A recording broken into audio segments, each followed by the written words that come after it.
వైకుంఠ ఏకాదశి టోకెన్ల కోసం ఉన్నటువంటి భక్తులు కూడా పోలీసులు కొట్టారు, మతం తిట్టారు. మార్పులు ఎవడు అయ్యుండొచ్చు. రమ్మన్నాడు?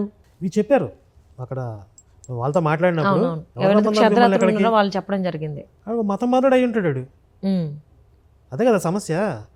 ఎప్పటి నుంచి మొత్తుకుంటున్నాం? ఇప్పుడు చంద్రబాబు గారి దగ్గర నుంచి సీఎం గారి దగ్గర నుంచి అందరూ మాట్లాడుతున్నారు అన్య మతస్థులు దేవాలయాల్లో ఉండకూడదు అని చెప్పి. అవును. ఎందుకు ఆచరణలోకి రావట్లేదు? ఎప్పటికి అమలు చేస్తారు అది?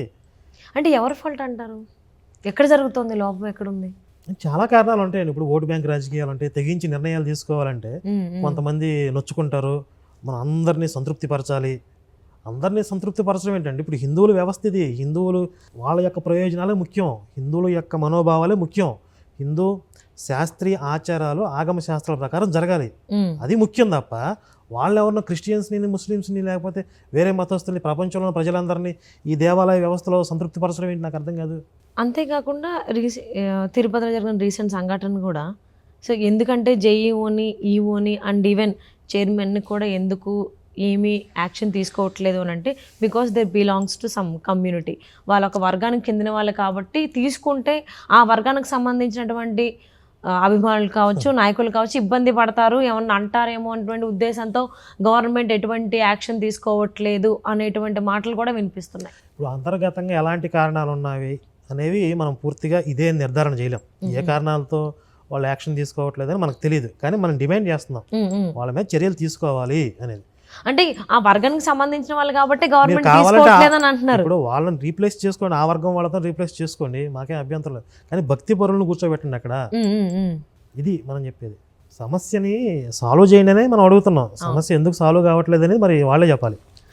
అండ్ ఇంకొకటి కరుణాకర్ గారు, సండే వచ్చిందని అంటే ఖచ్చితంగా క్రిస్టియన్స్ చర్చిలో ఉండాల్సిందే. నీకు ఎంత అర్జెంట్ పని ఉన్నా మిగిలిన డేస్లో చూసుకో, మండే టు సాటర్డే చూసుకో, కానీ సండే నువ్వు చర్చికి రావాల్సిందే అనే కండిషన్ ఉంటుంది. అండ్ అలాగే ముస్లిం వాళ్ళు కూడా ఖచ్చితంగా శుక్రవారం వెళ్ళి వాళ్ళు నమాజ్ చేయాలి. కానీ హిందువులు మాత్రం ఏదైనా అకేషన్ వస్తే కానీ టెంపుల్కి రారు, వాడికి బాధ వస్తే కానీ వాడు టెంపుల్కి రాడు. అంటే ఖచ్చితంగా వెళ్ళాలంటే ఇప్పుడేం వెళ్తాంలే, ఏం వెళ్తాంలే, ఇప్పుడు అవసరమా అనేటువంటి మాటలు వస్తాయి హిందువుల దగ్గర నుంచి.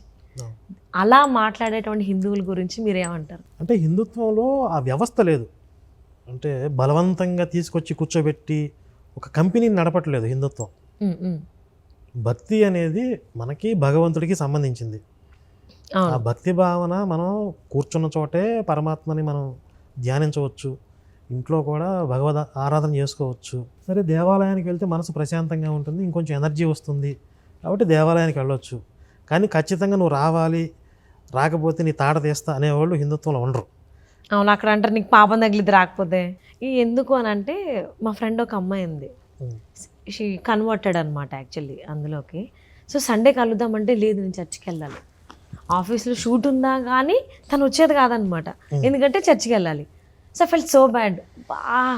ఒక అమ్మాయి అంటే హిందువుగా పుట్టి అటు ఎందుకు వెళ్ళింది, ఇటు వస్తే బాగున్ను అని నేను చాలా గట్టిగా కోరుకున్నా. Finally she came back. Okay, super. I'm happy for that actually. So Shivayya ఉన్నాడు, చూసుకుంటాడు, గట్టి కోరుకుంటే ఇస్తాడని చెప్పి నేను అనుకున్నా. మీకు ఇప్పుడు ఒక వీడియో చూపిస్తున్నాం. చాలా మంది ఏం చేస్తారంటారంటే చర్చిలు మానేసి ఇళ్లలో కూర్చుంటారు, ఇళ్లలో కూర్చొని ఇళ్లలో పనులు పెట్టుకుంటారు.